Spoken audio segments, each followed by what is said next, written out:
लाली चटकार तुझे हाबी बगाल गुलाबी तोहर कातिल बा फिगर हरे पतली कमर खोले खाती दे द दिलवा के चाबी तोहर अखिया भइल बशरबी तोहर कातिल बा फिगर।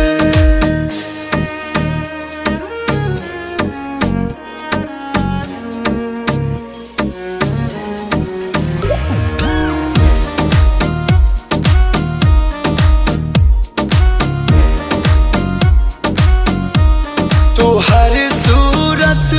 लगे मूरत न जरूरत बा सिंगारे के हमन ढर